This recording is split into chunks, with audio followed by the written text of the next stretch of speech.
Hello साथीहरु नमस्ते, स्वागत छ मेरो च्यानल मिस्टर मिथलेसमा। हाम्रो चाहिँ एउटा यहाँ थानकोटमा चाहिँ एउटा साइट रहेको छ। यो चाहिँ साइट हाम्रो चाहिँ लेबर कन्ट्र्याक्टमा रहेको छ। यहाँ चाहिँ हाम्रो चाहिँ मेटेरियल चाहिँ पुरै साउको अनि चाहिँ घर चाहिँ बनाइदिने पुरै चाहिँ हामी हो। नक्सा पनि हाम्रो यहाँ बनिसकेको छ। यहाँ जग्गा हेर्नु सके चाहिँ जगको काम चाहिँ सुरु भइसकेको छ। अनि यहाँ चाहिँ हामी चाहिँ ब्रिक सोलिङ चाहिँ गर्ने स्टार्ट गरिदिइसकेका छौँ। र जग्गा चाहिँ हाम्रो चाहिँ एकदम सानो रहेको छ र सानो एरियामा चाहिँ हामीले घर बन्दैछ। यो धेरै ठुलो एरिया पनि छैन। हाम्रो टोटल जग्गाको एरिया चाहिँ 1025.69 स्क्वायर फिट रहेको छ र त्यस अनुसारले हाम्रो यो घरको एरिया पनि सानै रहेको छ। र हाम्रो चाहिँ जग्गाको एरिया चाहिँ 46 फिट बाई 22 फिट रहेको छ। र यो हाम्रो फ्रन्ट रहेको चाहिँ यता नर्थपट्टि हो। यो चाहिँ हाम्रो फ्रन्ट हो र यतापट्टि ब्याक हो। हामीले चाहिँ ब्याक साइडतिर चाहिँ के गरेका छौँ, 5 फिट चाहिँ छोडेको छौँ। यतातिर 5 फिट छोडेर चाहिँ हामीले चाहिँ पिलर राखेको छौँ। र यो टोटल हाम्रो अब यो घरको एरिया सानो भएकोले हामीले चाहिँ यसमा 9वटा पिलर मात्र राखेको छौँ। र यो जग्गा देखाइसकेपछि म हजुरहरूले अब म्यापमा पनि हेराउँछु, यसको प्लानहरू ड्रइङमा पनि सबै देखाउँछु के कस्तो छ, कस्तो छ। रुमहरू भराइन्थ्यो अनि पिलरको बारेमा पनि सबै एक्सप्लेन गर्नेछु डिटेलमा। र अब यो अलिकति म्यापतिर हेरौँ है। यहाँ चाहिँ देख्न सक्नुहुन्छ हाम्रो जग्गा चाहिँ रहेको छ। यो चाहिँ हाम्रो जग्गाको फ्रन्ट भयो। फ्रन्टमा चाहिँ हाम्रो 10 फिट रोड रहेको छ। फ्रन्टमा 10 फिटको रोड रहेको छ र त्यो 10 फिटलाई चाहिँ हामीले चाहिँ यो 13 फिट चाहिँ पुर्याउनु पर्ने हुन्छ। र हामीले चाहिँ 13 फिट पुर्याउनुलाई 1 फिट 6 इन्च छोडेका छौँ हाम्रो साइडतिर।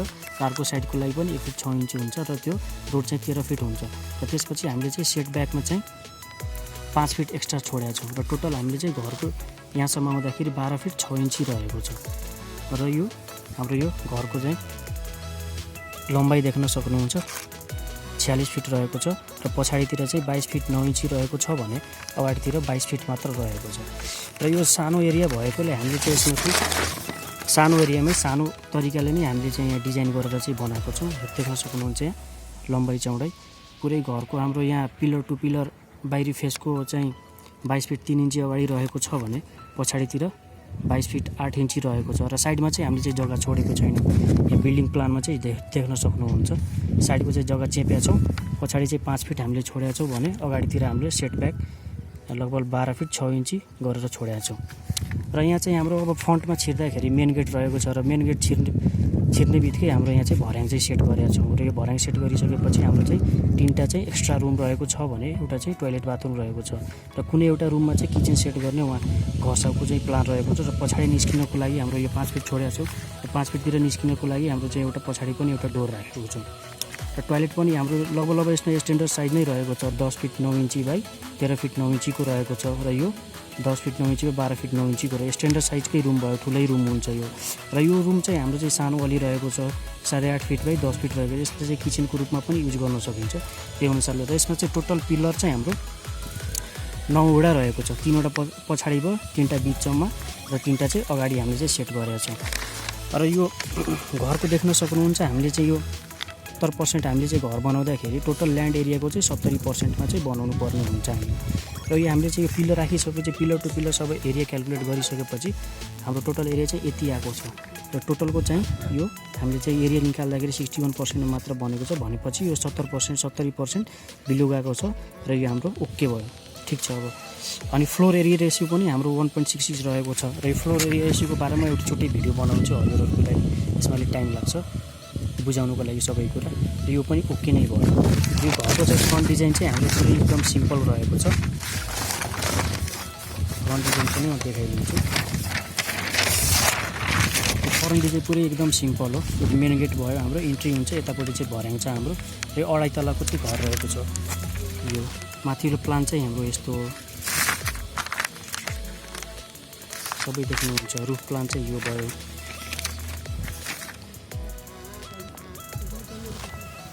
र यो सानो एरिया भएकोले हामी सानो एरियामा नै एउटा राम्रो प्लान, एकदम पर्फेक्ट प्लान बनाएको छौँ सर्टकटमा। जग्गा पनि सानो छ त्यही अनुसारले चाहिँ हामीले पुरै सेट गरेको छौँ। अब यसमा चाहिँ हाम्रो चाहिँ धेरै कस्ट लाग्दैन है। र यो बिल्डिङ चाहिँ पुरै अब यहाँ चाहिँ हाम्रो अगाडि चाहिँ यहाँ चाहिँ 3टा पिलर छ। पुरै। अब 3टा पिलर हामीले चाहिँ यो 6 फिट बाई 6 फिटको लगभग फुटिङ रहेको छ र आइसोलेटेड फुटिङ रहेको छ। हामीले चाहिँ अब एउटा पिलर यहाँ, एउटा बिचमा र एउटा त्यो कुन्नामा रहेको छ है। अब त्यो हामीले 6 फिट बाई 6 फिट पनि बनाउन सक्छौँ मजाले एउटा आइसोलेटेड फुटिङ बनाएर। तर अब बलियोस् भनेर हामीले पुरै चाहिँ ढलाइ एकैचोटि गरिदिने अनि एउटा चाहिँ पिलर राखेर गर्ने विचारमा छौँ। हामीले त्यस्तो पनि गर्न सक्छौँ। यहाँ बिचमा पनि हामीले चाहिँ राख्नुपर्ने हुन्छ र यो चाहिँ हाम्रो पछाडिको भयो। र यो चाहिँ साइट हाम्रो पुरै थानकोटको रहेको छ र यो चाहिँ पुरै लेबर कन्ट्र्याक्टमा हो र हामी चाहिँ लेबर कन्ट्र्याक्टमा नि काम गर्छौँ र मेटेरियलमा नि काम गर्छौँ। हिजोबाट चाहिँ हाम्रो काम स्टार्ट भएको छ। तपाईँहरूलाई पनि आफ्नो घर चाहिँ बनाउन मन छ भने हामीले चाहिँ मेटेरियलमा पनि दिन सक्नुहुन्छ, विथ फुल मेटेरियल र लेबर कन्ट्र्याक्टमा पनि दिन सक्नुहुन्छ। अब लेबर कन्ट्र्याक्टमा दिँदाखेरि के फाइदा हुन्छ भने पुरै लेबर चाहिँ हाम्रै हुन्छ, हामी मात्र घर बनाइदिने हो होइन। अनि त्यसपछि चाहिँ त्यस्तो गर्दाखेरि हामीसँग चाहिँ इन्जिनियरको टोली पनि हुनुहुन्छ। इन्जिनियर जे होस्, अब लेबर कन्ट्र्याक्ट गर्दा पनि हजुरहरूको घर चाहिँ इन्जिनियरको अन्डरमा चाहिँ बन्ने भयो। हाम्रो पुरै कम्पनीबाट चाहिँ इन्जिनियरहरू बेला बेलामा साइट भिजिट गर्ने, हेर्ने र एउटा हामी यहाँ एउटा काम गराउने इन्जिनियर पनि राख्छौँ। लेबर कन्ट्र्याक्टमा पनि हाम्रो त्यस्तो सुविधा छ। र अर्को चाहिँ मेटेरियल कन्ट्र्याक्ट। अब मेटेरियल कन्ट्र्याक्टमा हामी चाहिँ के गर्छौँ भने विथ मेटेरियल हामी चाहिँ काम गर्छौँ। लेबर पनि हाम्रो, इन्जिनियर पनि हाम्रो, सबै मेटेरियल चाहिँ हामी चाहिँ दिने हो र घर चाउँ चाहिँ या बसेर काम चाहिँ हेर्ने हो कस्तो काम भइरहेछ। र हाम्रो पुरै चाहिँ अब इन्जिनियरिङ हिसाबले पुरै एकदम क्वालिटीमै काम हुन्छ हाम्रो। यही चाहिँ अब र मैले हजुरहरूले चाहिँ यहाँ देखाइसकेँ, नक्सा पनि हेरिसक्नुभयो होला। यी किसिमको रहेको छ र यो पिलरको साइज पनि हामीले चाहिँ अब 12 बाई 12 को राख्नै पर्ने हुन्छ। 1 फिट बाई 1 फिट रहेको छ र 4वटा 16 mm को डन्डी र 4वटा 12 mm को डन्डी यसमा राखेर चाहिँ हामीले गरेको छौँ। 2.5 तला घरको लागि हो यो। हाम्रो फ्रन्ट रहेको छ। यहाँ चाहिँ हाम्रो 10 फिटको रोड रहेको छ र यहाँ हेर्नु देख्न सक्नुहुन्छ हाम्रो चाहिँ यहाँ डन्डीको काम आजबाट सुरु भयो। र यो साइड चाहिँ हाम्रो यो थानकोटको नेपाल आइलिगम छ, त्यसकै छेउको हो।